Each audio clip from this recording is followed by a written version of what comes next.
क्योंकि अनादिकाल से हमारी आदत करने में लगी हुई है, और करने से मिलेगा कुछ नहीं।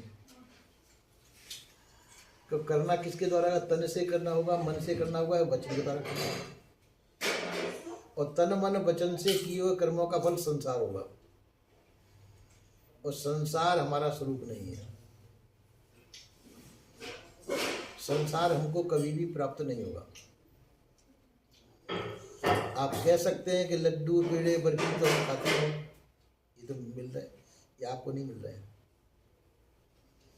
ये शरीर को प्राप्त हो रहे हैं। जो कुछ खाते हैं, पीते हैं, सहन करते हैं, आप शरीर को से के द्वारा करते हैं। इनमें से आपको कुछ नहीं, संसार में से आपको कुछ भी मिलने वाला नहीं है, क्योंकि जो कुछ मिलना है वो तुमको पहले से मिला हुआ है, और जो अभी तक नहीं मिला है वो कभी मिलने वाला नहीं है। आप आगे जो मिलने की आशा करते हैं वह संसार की आशा कर रहे हैं, संसार नहीं मिलेगा। संसार शरीर को मिलेगा। संसार आपका सुख नहीं होने से हम जो है निराश ही उत्कृत होते हैं। संसार में हम जीते हैं तो संसार के लिए जीते हैं, मरते हैं तो संसार के लिए मरते हैं। बड़े बड़े राजा महाराजा इस राजपाट के लिए लड़ते मरते रहे, पर सब राजपाट के लिए मरते रहे, और राजपाट उनका था नहीं। राजपाट सब संसार का है। उन्होंने अपना जीवन व्यर्थ ही खोया, और हम भी संसार के में व्यर्थ ही अपना जीवन खो रहे हैं। हमको ये इच्छा लगी नहीं, इच्छाओं की पूर्ति के लिए जी रहे हैं। हमारी इच्छा है कि हमको ये चाहिए, वह चाहिए, ये चाहिए। ये चाहना के अंदर जो हम जीते हैं, ये चाहना व्यर्थ है। तो चाहनी वस्तु हमारे पास रहेगी नहीं। आपकी इच्छा है, मान लो कि हमारे पास 10 करोड़ रुपया इकट्ठा हो जाए, 10 करोड़ रुपया इकट्ठा भी हो गया मान लो, उसमें आपको क्या मिलेगा? वो यहाँ का यही छूट जाएगा। घर मकान संपत्ति यहाँ की यही छूटने वाली, आपके साथ जाएगी नहीं। हमने व्यर्थ ही परिश्रम किया, पूरी जिंदगी हमने व्यर्थ में ही गंवा दी, और आखिर में सबको छोड़ करके हमको चलना पड़ेगा। शरीर भी हमको यहीं छोड़ देना पड़ेगा। तो जब कुछ भी चीज हमारी को नहीं मिल रही है तो इतना समय बर्बाद करने की आवश्यकता क्या है? तो ये जीवन जो है इस काम के लिए नहीं, भौतिक पदार्थों के लिए। ठीक है, शरीर भौतिक है, तो भौतिक संसार में भी कुछ करो, भले ही कोई बात नहीं, करो। तो शरीर बोले मनुष्य शरीर के द्वारा ही अपना कल्याण कर सकते हैं, और किसी भी शरीर में कल्याण नहीं होगा। मनुष्य शरीर में दूसरी खानी मिलेगी, उसमें कल्याण नहीं हो सकता। मनुष्य का कल्याण होगा, मनुष्य विवेक दिखानी है, और बिना विवेक के कल्याण नहीं हो सकता। कल्याण विवेक जो है सत्संग से प्राप्त होता है, इसलिए जो है मनुष्य में ही कल्याण हो सकता है, और खानियों में कल्याण नहीं हो सकता। इतना जान करके भी हम जो है हताश हो जाते हैं, और मनुष्य जीवन में कुछ नहीं कर पाते। मनुष्य जीवन में ये भौतिक पदार्थों को इकट्ठा करने में लग जाते हैं। जितनी इच्छा वासना चाहना है मनुष्य जीवन में, इतनी और पशुओं में नहीं है। अब जो समझो कि पशुओं में अपने बच्चे की इच्छा कब तक रहती है? एक बच्चा हो गया, बस चला गया, दूसरा बच्चा हुआ, पहले बच्चे की याद छोड़ देगा ऊपर, और मनुष्य नहीं छोड़ेगा। मनुष्य एक पीढ़ी याद रखेगा, 2 पीढ़ी याद रखेगा, कई पीढ़ी तक याद रखेगा, उसमें मोह में पड़ जाएगा। उस मोह को नहीं छोड़ेगा मनुष्य, पशु छोड़ देगा। पशु छोड़ देगा। ये बंदर बहुत मोही होता है, पर यदि दूसरा बच्चा उसके पैदा हो जाए तो पहले बच्चे का मुंह छोड़ देगा, पर मनुष्य नहीं छोड़ता। इसलिए मनुष्य के लिए बंधन और ज्यादा है, पशु से ज्यादा बंधन। तो यदि ये मोह छोड़ दे तो मोह ही सकल व्याधिन कर बोला, ये मोह सब व्याधियों की मूल जड़ है, और मोह को व्यक्ति नहीं छोड़ पाता, ये इसकी कथा है। तो मोह छूटेगा कब? विवेक के द्वारा छूटेगा। तो विवेक के द्वारा जब हम ये समझते हैं कि संसार की कोई भी चीज़ हमको प्राप्त होने वाली नहीं है, प्राप्त होगी नहीं, मिल नहीं सकती है, जो कुछ मिलेगा शरीर को झूठ मिलेगा और शरीर हमारा स्वरूप नहीं है, तो जय के वो फिर इसका संसार का मोह छोड़ देता है। जिसने संसार का मोह छोड़ दिया उसका कल्याण हो जाएगा। हमारे बंधन का कारण दो ही है, मोह और भ्रम। मोह संसार का होता है, जिसको अपने अपना समझ रखा है उसके प्रति मोह हो जाएगा। हालांकि वो झूठा ही है, हमने जिसको अपना समझा है वो अपना है नहीं। शरीर जब अपना नहीं है, जिस शरीर को हम अपना कहते हैं, ये शरीर हमारा नहीं रहेगा, सही छूटेगा एकदम। और चीजें हमको कैसे मिल सकती हैं? तो जो हमने अपनी समझ रखी है वो झूठी हुई, जो छूटने वाली है। तो इसी प्रकार से संसार की कोई भी चीज हमको मिलने वाली नहीं है। इस झूठे मोह के द्वारा ही हम जीते हैं, पूरी जिंदगी गंवा देते हैं, आखिर में सबको छोड़ करके हम चल देते हैं। आपको अगले शरीर में मिले, अगले हाँ कर्म संस्कार जाएंगे साथ में। कर्म संस्कार आपके जाएंगे, जो आपने कर्म किए इनके संस्कार जाएंगे। ये थोड़ी सी याद रूप में वो आगे भोगने पड़ेंगे, आगे का जन्म होगा उसमें। इस जीवन का आपको कुछ भी याद नहीं रहेगा, सब भूल जाते हैं, सबकी यहाँ की यही भूल जाएंगे। कर्म संस्कार जाएंगे साथ में, कर्म संस्कार में दूसरा शरीर मिलेगा, तब कुछ याद भी नहीं रहता। संस्कार रहेंगे, संस्कार रहेंगे हमारे साथ में, बाकी सब भूल जाते। हाँ कर्म संस्कार रहेंगे, उन कर्म संस्कार में दूसरा शरीर मिलेगा और उसके अनुसार ही तुम्हारा दूसरा जन्म चालू हो जाएगा। आपको कि यहाँ के लड़के बच्चे हमको याद रहेंगे, वो भी नहीं रहेंगे, कुछ याद ही नहीं रहता। बच्चे कुछ याद नहीं रहेंगे, यहाँ का जीवन पूरा ही भूल जाएंगे आप।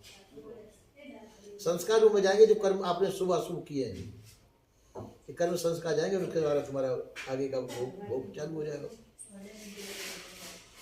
तो सब चीज छूट जाएगी आपकी, यहाँ की यहीं। आखिर में कुछ भी लेकर के यहाँ से नहीं जा पाएंगे आप। तो जब कुछ लेकर नहीं जा पाएंगे, उसके पीछे हमने पूरा जिंदगी बर्बाद कर दी। मनुष्य जीवन, पूरा मनुष्य जीवन जिसमें हम कल्याण कर सकते थे अपन, वो हमने व्यर्थ ही गंवा दिया। यदि इस जीवन में हम भजन करें तो हमारा जीवन कल्याण हो सकता है। अब वो हमने व्यर्थ में ही गंवा दिया, पशुओं की तरह से। पशुओं को भी कुछ नहीं प्राप्त हुआ, इसी प्रकार से हमने मनुष्य जीवन भी व्यर्थ गंवा दिया, इसमें भी कुछ नहीं किया, तो व्यर्थ ही गया वो जीवन। संसार के पीछे हमने जन्म गंवाया तो संसारी हमको नहीं मिलेगा, संसारी यहाँ का नहीं। तो मिला क्या? उम्र हमने धोखे में गंवा दी। जिसको हम अपना समझते थे वो हमारा नहीं हुआ, जिसको हम अपना समझते वो हमारा नहीं हुआ। आप कहेंगे हमारे बच्चे हैं, हमारे कब तक शरीर है तब तक। हमारे बच्चे आपकी सेवा करते हैं, कब तक करेंगे? शरीर तक। और शरीर यहीं के यहीं छूट जाएगा। तो शरीर साथ नहीं लगा, बच्चे साथ में कहाँ लगेंगे? आप कहेंगे धन संपत्ति हमारे पास है, धन संपत्ति भी यहीं छूट जाएगी, वो भी साथ नहीं जाएगी। हाँ आप जाएंगे, सही को छोड़ करके आप जाएंगे और अपने कर्म संस्कार को लेकर के जाएंगे। कर्मों का बंडल अपने साथ में रहेंगे। संचित क्रिया हमारा प्रारंभ है कि कर्मों को लेकर के अपने साथ जाएंगे। उसके अंदर ही पूरे कई जन्मों की लिस्ट है, उसके अनुसार से आगे का लीला चालू हो जाएगी आपकी। पर जिसमें हमने अपना जीवन गंवाया, मनुष्य शरीर, तो और शरीरों में जाएंगे, यानी किस खानी में, पशु खानी में गए तो कुछ नहीं कर पाएंगे, माँ कल्याण नहीं हो सकता। केवल मनुष्य खानी में ही कल्याण हो सकता है। ये एक बहुत ही अनोखा उपहार है। इस मौके को हम गंवा देते व्यर्थ में। या मनुष्य जीवन को अपन को व्यर्थ नहीं जाने देना चाहिए। मनुष्य जीवन को अपन को व्यर्थ नहीं जाने देना। मनुष्य जीवन में हम कल्याण कर सकते हैं, क्योंकि विवेक मनुष्य जीवन में ही और किसी में नहीं है। और बिना विवेक के कल्याण हो नहीं सकता है। इसलिए मनुष्य जीवन पा करके हमको भजन अवश्य करना चाहिए, अपना घर ढूंढना चाहिए, हमारा ठौर ठिकाना कहाँ है। ये ठौर ठिकाना नहीं, अपन रह रहे जिस घर में, ये घर तो शरीर का है और हमारा घर तो हमारे अंदर है, पर ये शरीर नहीं, ये मकान नहीं, हमारा घर हमारे पास मौजूद है। अपनी पहचान हो तो अपनी हम पहचान करेंगे हम कौन है। शरीर को हम सत्ता दे रहे हैं, तो जिस सत्ता के द्वारा हम शरीर चलाते डोलते बोलते हैं वो सत्ता हम है, शरीर हम नहीं है। शरीर हमारी, और हम निकल जाएंगे शरीर से तो शरीर मुर्दा हो जाएगा। तो सत्ता आप है जिसके द्वारा शरीर चलता है, डोलता, बोलता, सोचता, समझता है, वो सत्ता आप हो। हम इसको न सोच करके हम संसार को अपना समझने लग जाते हैं, ये धोखा है। संसार आपका नहीं होगा, संसार यहाँ का यही रहेगा। आपके जाने के बाद में कुछ दिन आपको याद रखेगा संसार, फिर सब भूल जाते हैं, फिर भूल जाते हैं। थोड़े दिन याद रखेगा, याद करेंगे तो उस याद से आपको क्या बढ़ना मिलेगा। भला तुम्हारा श्राद्ध करेंगे आपके बच्चे, तो श्राद्ध को आपको कुछ खाने पीने को मिलेगा क्या? ये तो बच्चे अपना फॉर्मेलिटी पूरी करेंगे, उनका जो घर बार कहेंगे भी तुमने अपने माँ का कुछ नहीं किया, तो उसकी याद में तुम्हारा कुछ करेंगे। ब्राह्मणों को बुलाएंगे, साधु, उससे आपको क्या लाभ है? आपके बाद में आपके बच्चे चाहे कितना भी पुण्य दान करें आपके नाम पर, तो उस समय आपको कुछ नहीं मिलने वाला है। कई लोग जो है अपने माता पिता की सेवा जिंदगी भर नहीं करते हैं और मरने के बाद में बहुत बड़े भंडारे करते होंगे। उन भंडारों से आपको तो कुछ लाभ नहीं है। बच्चे लोग भंडारा करेंगे तो अपने नामवरी के लिए करेंगे, आपका कोई लाभ नहीं है। आपने तो जो अपने आप ही जो किया है, भजन ध्यान जो कुछ किया, वो भजन का फल आपको मिलेगा। अपने कर्मों का फल अपने को मिलता है, पर जब समय आएगा जब मिलेगा। तो इसी प्रकार से मनुष्य बहुत बड़ी भूल के अंदर रहता है। जो करना चाहिए वह नहीं करता है, जो नहीं करना चाहिए वह करता है। करना क्या चाहिए हमको? मनुष्य जीवन में अपने आप को पहचानना चाहिए, मैं क्या हूं और मेरा कल्याण किस प्रकार से होगा। संसार के अंदर यदि हमारी वासना है तो हमारा कल्याण नहीं हो सकता है। संसार की वासना को त्याग करके फिर हम अचार पद को प्राप्त करें। संसार की वासना का त्याग करके हम अपने ज्ञान स्वरूप में स्थित हों, तो हम जो है कल्याण कर सकते हैं। वासना रहित हमारा जीवन हो, संसार में रहे पर संसार की वासना हमारे अंदर न हो। संसार में रहे पर संसार की वासना नहीं हो हमारे अंदर, तो हम अपना जीवन कल्याण कर सकते हैं। क्योंकि वासना ही बंधन है, वासना बीज है कर्मों का। अगर वासना बीज हमने खत्म कर दिया तो हम जो है मुक्त हो सकते हैं, और नहीं तो जो है बंधन में जो खानी का चाहे कोई भी हो, कर्मों का फल तो हमारे पास रहेगा। कर्मों का वो भोगेंगे आगे की खानियों में जाकर। तो यदि मान लो हम अपना कल्याण नहीं कर पाए तो कम से कम इतना जरूर कर लेना चाहिए, मनुष्य से मनुष्य जीवन में तो आ जाए। दूसरा जन्म हम पशु आदि कार्यों को न जाए, ज्यादा नहीं तो हम मनुष्य से मनुष्य जीवन आगे का मिल जाए। इस जन्म में यदि हम नहीं कर पाए तो अगले जन्म में हम अपना कुछ कर लेंगे। और यदि अगला जन्म पशु आदि का मिल गया तो ये मनुष्य शरीर छूट गया और आगे कुछ नहीं, पर पशु का तो पशु का जाने कितने जन्म बाद में मनुष्य शरीर मिलेगा। और मनुष्य शरीर भी मिला तो मनुष्य शरीर मिलने पे फिर बाद में पशु आदि खानियों को भोगे तो पशु बुद्धि होगी। पशु आदि खानियों के बाद में मनुष्य जीवन मिलेगा तो उस मनुष्य में पशु की बुद्धि होती है। मनुष्य जीवन पा करके भी मनुष्य की बुद्धि नहीं होगी। अगर मनुष्य से मनुष्य में जाएगा तो मनुष्य की बुद्धि होगी, उसके संस्कार रहेंगे, तो अपने कल्याण का कोई उपाय करेगा। अब बीचा पशु आदि खानियाँ अपन को भोगनी पड़ गई, तो फिर मनुष्य खानी मिली तो पशु जैसी बुद्धि होगी हमारी। अभी भी तुम देख लोगे जो कई मनुष्य ऐसे हैं जिनमें पशु बुद्धि होती है, मनुष्य होते हुए भी उनकी पशु जैसी बुद्धि होती है, वैसे ही कर्म करते हैं वो लोग। तो ये परीक्षा हम अपन अभी भी देख सकते हैं कि सबके कर्म मनुष्य जैसे नहीं, सबके विचार मनुष्य जैसे नहीं है। अगर बारीक बुद्धि दृष्टि से देखोगे तो जिन जिन खानियों को वो भोग के आए हैं उन खानियों के लक्षण उसमें दिखाई देंगे तुमको। किसी में सर्प जैसे लक्षण है, किसी में कुत्ते जैसे लक्षण है, और कह नहीं देना, नहीं तो आपस में लड़ाई हो जाएगी। नहीं, सही बात है, सही बात है। किसी को पहचानते भी है ना, तुम्हारी पहचान में आ भी जाए, आप भी जानते हैं। तो कहने की नहीं है, बात समझने की है। लक्षण दिखाई जाए किस किस खानी को भोग करके आया है, तो पहले की मनुष्य खानी को जो छोड़ करके फिर पशु आदि खानी को जो को भोग करके फिर मनुष्य जन्म में, तो उन सभी के लक्षण उसके अंदर होंगे। जिन पशु आदि खानियों को वो भोग करके आया है, ये पहचान है। जिन जिन पशु खानी को हम भोग करके आए उन पशु आदि के लक्षण उस मनुष्य के अंदर होंगे,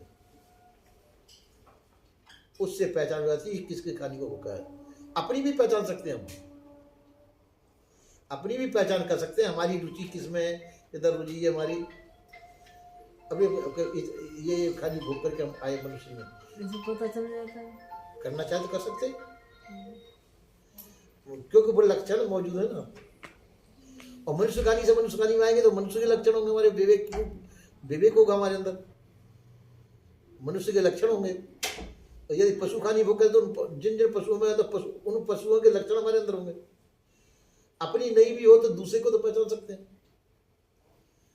मतलब पूरा का पूरा नहीं पहचान में तो आना दो आना तो पहचान में हो ही जाएगी, पर मनुष्य रूपी मनुष्य खानी मिल गई तो हम जो है ये कल्याण का उपाय कर सकते हैं, उन लक्षणों को मिटा सकते हैं पशु आदि खानियों को।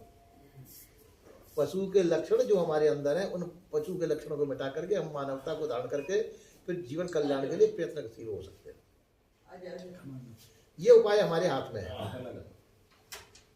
तो मनुष्य जीवन सब काम कर सकता है, अपनी पशुता को मिटा करके, पशु जीवन को मिटा के, पशु लक्षण को मिटा करके हम मानवता धारण कर सकते हैं, मानवीय सद्गुणों को धारण करके हम अपना जीवन कल्याण कर सकते हैं। अगर इतना कर लिया तो मनुष्य जीवन सफल है हमारा। पर बात ये कि आगे जीवन का हम भरोसा क्यों करें?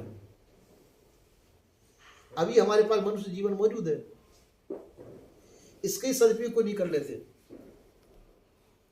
आगे यानी मनुष्य जीवन मिला के पशु आदि खाने को जाएंगे क्या पता है। अभी हमारे पास ये मनुष्य जीवन मौजूद है और विवेक भी हमारे पास मौजूद है, संत गुरुजन भी हमको प्राप्त हैं, उनसे रास्ता पूछ करके अभी क्यों नहीं कल्याण कर सकते? आप कहेंगे कल्याण कितनी देर जाने कितने साल लग जाएंगे? कल्याण वर्तमान में होगा, जब भी हुआ, भूत भविष्य में नहीं।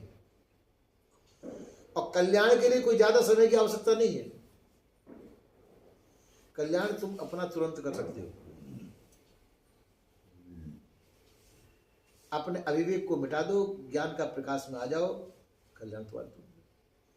अपने पशु लक्षणों को खत्म कर दीजिए, ज्ञान बोध विचार में आ जाइए। आप संसार की आसक्ति को छोड़ दें, संसार की जो मोह आसक्ति को छोड़ देंगे उसी समय कल्याण हो जाएगा।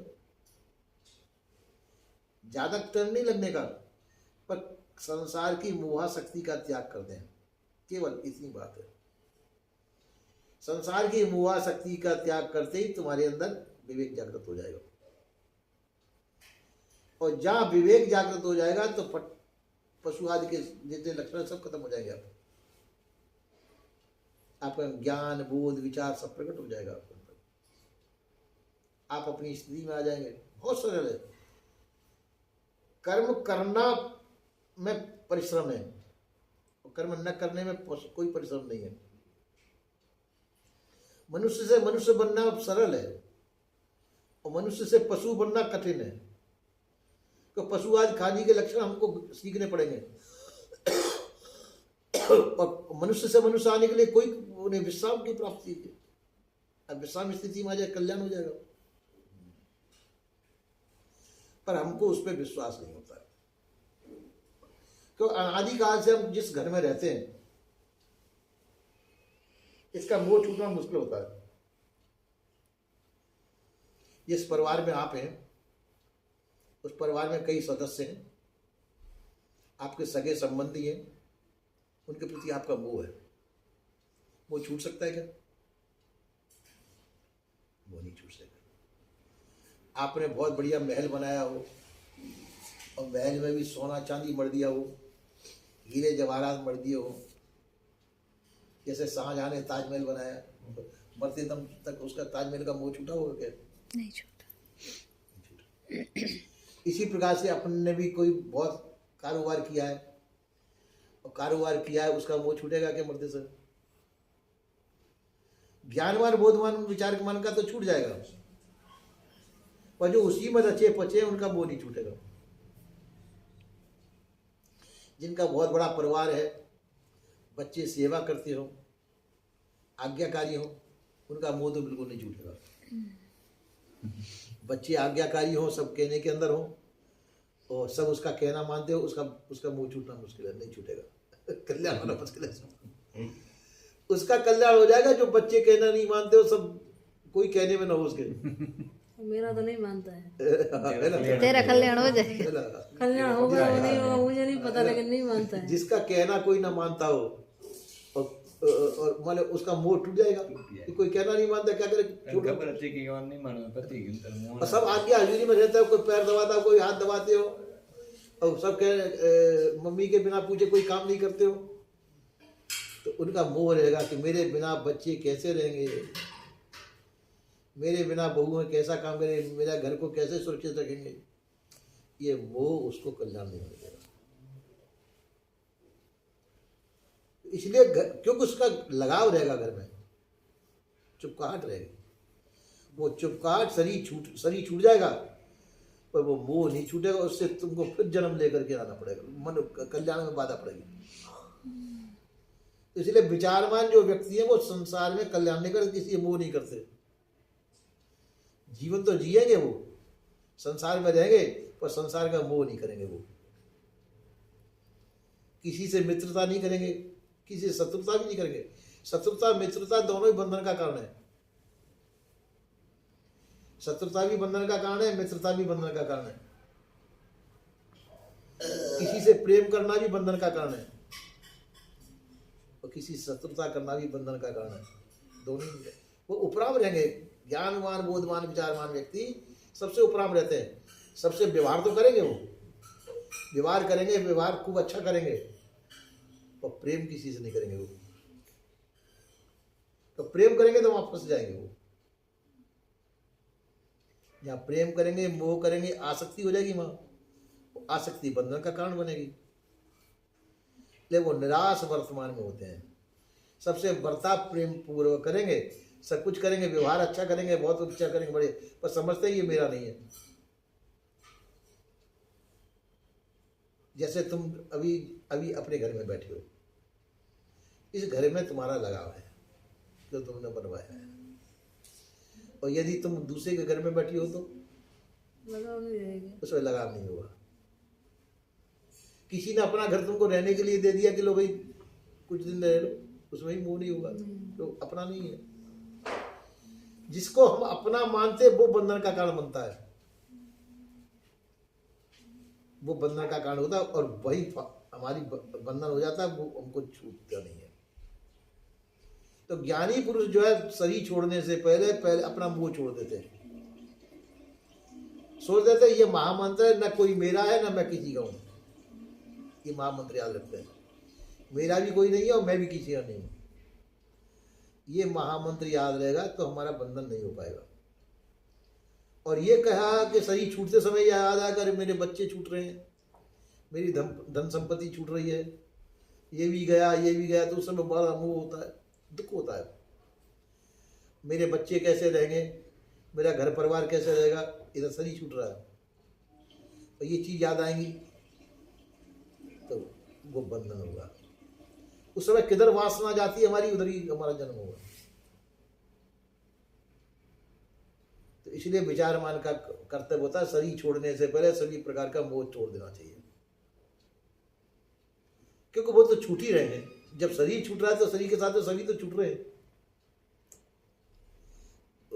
लड़के बच्चे रो करके तुम्हारे पास में आएंगे, मम्मी तुम कहाँ जा रही हो, हमको छोड़ के कहाँ जा रही हो, तुमको कैसा लगेगा? दुख होगा। और तुम्हारा शरीर छूट रहा है, उस समय लड़के बच्चे आकर के तुम्हारे पास आए, मोह हो जाएगा। कि मम्मी तुम जा रही हो, हम कहाँ रहेंगे, तो कितना मोह आएगा?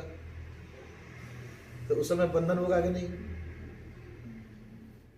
और उसी समय तुम कह सकते हो कि बेटा तुम जो हो तुम अपने आराम से प्रेम से रहना, जैसे भी हो, हम तो चल रहे हैं, कोई बात नहीं, तुम आराम से प्रेम पूर्वक रहना, इतना समझा दो, पर अपने अंदर मोह मत करो। और यदि तुम्हारा मोह उनके अंदर गया तो कल्याण नहीं होने देगा। मोह को जो है कल्याण नहीं होने देगा। तो इसलिए कल्याण चुका ये कर्तव्य है कि शरीर के रहते रहते ही संसार से सभी प्रकार का मोह छुड़ा लेना चाहिए, क्योंकि संसार छूट रहा है, शरीर छूट रहा है अपना, शरीर के साथ में संसार है, उससे पहले ही संसार से अपना मोह छुड़ा लेना चाहिए, जिससे बंधन से पीछे छोड़ो मत अपने लिए। सोचो कि संसार की चीज संसार को अर्पित है, मेरा मुझ में कुछ नहीं, जो कुछ है सो तोर, तेरा तुझको सौंप दे, क्या लागत है मोर। ये मंत्र याद रखना चाहिए। मेरा कुछ नहीं था, जो कुछ था संसार का था, सही संसार का है, संसार की चीज संसार को अर्पित कर दो, संसार की चीज संसार को समर्पित करके चल दो आगे के लिए। तुम्हारी चीज तुम्हारे से कोई नहीं छीन सकता। तुम्हारी चीज क्या है? तुम अपना आपा तुम्हारा अपना है, उसको तुमसे कोई नहीं छीन सकता। तुम चेतन जीव हो, चेतन हो, ज्ञान स्वरूप हो, अजर अखंड अविनाशी हो, तुम्हारा स्वरूप तुमको से कोई नहीं छीन सकता। और तुम्हारे अलावा जो तुमने अपना मान रखा है वो तुम्हारा नहीं है, वो बेईमानी है। अपने से अलग जो तुमने अपना मान रखा है वही बेईमानी है। उस बेईमानी को छोड़ दो, ईमानदार बन जाओ। कल्याण किसका होता है? ईमानदार व्यक्ति का। अपने से भिन्न जो हमने दूसरा अपना मान रखा है वही बेईमानी है, उस बेईमानी को छोड़ दो। तो आप बेईमानी में यही छोड़ो कि हमारा भी कोई नहीं है और हम भी किसी का नहीं है, हमारा कोई नहीं और हमारा कोई नहीं, बस ये ईमानदारी याद कर लो, कल्याण हो जाएगा। तो इसी प्रकार से जो कल्याण इच्छुक जो व्यक्ति होता है शुरू से पहले से अभ्यास करता है इसको। हम संसार में रह तो रहे, पर ये घर जो है हमारा नहीं है, दूसरे के घर में, संसार के घर में रह रहे हैं, और संसार हमारा नहीं है। जब तक शरीर का प्रारब्ध है, प्रारब्ध के अनुसार हम संसार में रहते हैं। प्रारब्ध पूरा होने पर, मतलब प्रारब्ध की क्रिया पूरी होने पर हम संसार छोड़ देंगे। संसार में कोई भी चीज हमारी नहीं, जो चीज हमने इकट्ठी की है संसार की चीज है। घर, मकान, संपत्ति, बच्चे, लोग, हमारे जितने भी संबंधी सब संसार के हैं, हमारा कोई नहीं। वहीं की वहीं मोह छोड़ दो, कल्याण हो जाएगा। जीवित में ही हम ऐसा समझ लें तो जीते जी हम कल्याण स्वरूप है। अगर जीते जी हम ऐसा समझ लें कि हमारा कोई कुछ नहीं है, हम तो ये प्रारब्ध जब तक है, जब तक संसार में रह रहे हैं, प्रारब्ध पूरा होने पर सही छूट जाएगा, फिर हमारा कोई कुछ नहीं है, ऐसा सोच लिया तो जीते जी हम कल्याण स्वरूप है, बंधन से मुक्त हो गए। पर इतना सोचना बहुत बड़ा ज्ञान का चिन्ह होता है। इतनी पद पे पहुंचने के लिए हमको ज्ञान की आवश्यकता होती है। संसार में रहते हुए, शरीर रहते रहते हम संसार का मोह त्याग दें, शरीर रहते रहते संसार का मोह त्याग दें। बच्चों में रहें, घर में रहें, वो है, पर मोह त्याग करके रहें, मोह रहित होकर रहें। मोह का क्षय हो जाने का नाम ही मोक्ष है। मुक्ति किसे कहते हैं? मोह का क्षय हो जाना। और मोह का क्षय हो जाने पर कोई भी बंधन शेष नहीं रहता। मोह का क्षय हो जाने पर कोई बंधन शेष नहीं रहता, बंधन रहित हमारा जीवन होता है। ऐसा नहीं सोचा कि मोह मोह का क्षय हो जाने पर कोई किसी से व्यवहार कैसे करेगा, नहीं, बहुत अच्छी तरह से व्यवहार करो, सबसे प्रेम पूर्वक बर्ताव करो, सब कुछ करो, पर मोह मत करो। मोह का त्याग करके फिर संसार में रहिए, तो बंधन रहित तुम्हारा मुक्त जीवन है वो। और संसार छूटने का नंबर आए तो सब एकदम झोली झपेट सबको संसार में छोड़ करके चल दो। अपना तो कुछ था ही नहीं, संसार की चीज थी, संसार का वो प्रारब्ध पूरा हो गया, अपनी चल दो। फिर संसार की तरफ देखो मत कि मेरे बच्चे छूट रहे हैं, कि ये घर मकान छूट गया, इधर की तरफ देखोगे तो फिर बंधन में आ जाओगे कि हमारा कुछ सही नहीं, यहाँ की चीज यहाँ छोड़ करके चल दी, आगे के लिए कल्याण हो जाएगा तुम्हारा। और संसार की तरफ देखा तो संसार तुमको फिर अपनी तरफ खींच लेगा, मुक्त नहीं होने देगा, चाहे किसी भी खानी में खींचे। अगर ज्ञान का प्रकाश है तुम्हारे पास तो मनुष्य से मनुष्य खानी में आ जाएंगे, और ज्ञान नहीं है तो पशुवाद खानी में जाना पड़ेगा। पशु में जैसी वृत्ति होगी, जैसी वृत्ति होगी वैसी वृत्ति को लेकर के हम उस खानी में जाएंगे। इसलिए हमारा एक कर्तव्य होता है कि मनुष्य जीवन ज्ञान की खानी है, विवेक मौजूद है हमारे पास, विवेक के द्वारा ही वास्तविकता को समझ करके और हम सब तरफ से अपना पीछा छोड़ा जाए। अब बंधन क्या है? मोह का बंधन है, सब प्रकार से मोह को नष्ट कर दें, जीते जी मोह का नाश कर दें, मोह का नाश करके हम स्वतंत्र हो जाएं। समझ ले, कुछ भी हमारा नहीं है, सब चीज संसार की है, शरीर भी संसार का है। जहाँ ये सोच लिया तो अब मैं तो इकल्ला हूं, तो बंधन छूट जाएगा। बंधन से मुक्त होकर के हमारा शरीर छूटना चाहिए। ऐसा करने के लिए ही जो है मनुष्य शरीर है विवेकपूर्ण है, और ऐसा नहीं किया तो पशुवाद खानी में विवेक नहीं है। फिर यदि मनुष्य से बाद में फिर पशुवाद खानी मिल गई और फिर पशुवाद को फिर मनुष्य जीवन में आए तो पशुवाद के लक्षण आएंगे, फिर कल्याण नहीं। मनुष्य से मनुष्य जीवन में आइए, और सबसे पहले तो मनुष्य से सीधा कल्याण की प्राप्ति करने के लिए प्रयत्न कीजिए। हम बंधन से मुक्त हों, सभी प्रकार के बंधन से मुक्त होने की कोशिश करनी चाहिए। अब वो बंधन का कारण है आसक्ति, मोहासक्ति। संसार की मोहासक्ति ही बंधन का कारण है। मोहासक्ति का त्याग ही कल्याण का उपाय है। संसार की जो मोह है, ये मोह का त्याग करना, मोहासक्ति का त्याग करना। आसक्ति कहते चुपकाहट। संसार की जो आसक्ति है, जो चुपकाहट है, यही बंधन का कारण होती है। इस संसार की आसक्ति का त्याग करना, बंधन से छुटकारा हो जाता है हमारा। इस प्रकार से संसार में रहना चाहिए, तो हम जो है कल्याण की प्राप्ति कर सकते हैं। और यदि और कोई उपाय नहीं है,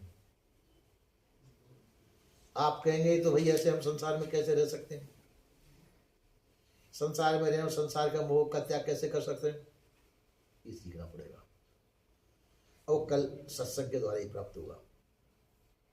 आप कहेंगे हम ऐसा नहीं कर सकते, तो कल्याण की आशा छोड़ देनी चाहिए। तो कल्याण की आशा, जैसे हम कर्म कर रहे हैं उन कर्मों में हमारी आसक्ति है, कर्मों के अनुसार जो हमारा विधान बनता है, जिसका जो खानी में जाए वो खानी को हमको जाना पड़ेगा। गाय भैंस घोड़ा गधा ऊँट जिस जो भी खानी के संस्कार बनते हो उसमें जाना पड़ेगा हमको। और मनुष्य के जीवन के ज्ञान की प्रधानता है, तो मनुष्य से मनुष्य खानी में आ जाना पड़ेगा। जैसे भी संस्कार होंगे हमारे, उस संस्कार में हमको जाना पड़ेगा। और कल्याण की आशा चाहते हैं तो सभी प्रकार के जो है वो करके मोह का त्याग करना पड़ेगा। मोह का त्याग करने में हमारी मोक्ष होगी। मोक्ष का मतलब है मोह का क्षय हो जाना। तो ऐसा हमको जीवन बना लेना चाहिए, तो मनुष्य जीवन सफल है। अगर ऐसा नहीं होगा तो मनुष्य जीवन हमारा सफल नहीं होगा। उसी के लिए सत्संग होता है। सत्संग मतलब सत्य का संग, और सत्य उसे कहते हैं जिसका नाश नहीं होता। तो किसका नाश नहीं होता? तुम्हारा नाश कभी नहीं होगा, तुम अमर हो। शरीर का नाश होगा, तुम्हारा नाश नहीं होगा, तुम कभी नहीं मरोगे। शरीर मरेगा, शरीर तुम्हारा स्वरूप नहीं है। शरीर तुम कौन हो? वह चेतन तुम हो जिसके द्वारा शरीर चलता है, डोलता बोलता है। और तुम शरीर को छोड़ दोगे तो शरीर जड़ हो जाएगा और तुम अमर हो, तुम अपने हो। जहाँ भी आशा होगी वहाँ जाओगे, और सभी प्रकार की आशा का त्याग कर दिया, मोह का त्याग कर दिया, मोक्ष हो जाएगी, बंधन से मुक्त हो जाएंगे आप। तो बंधन से मुक्त हो जाना ये मनुष्य जीवन का सफल उपाय है, वो कर्तव्य है, वो कर लेना चाहिए। बोले श्री सद्गुरुदेव देव की जय।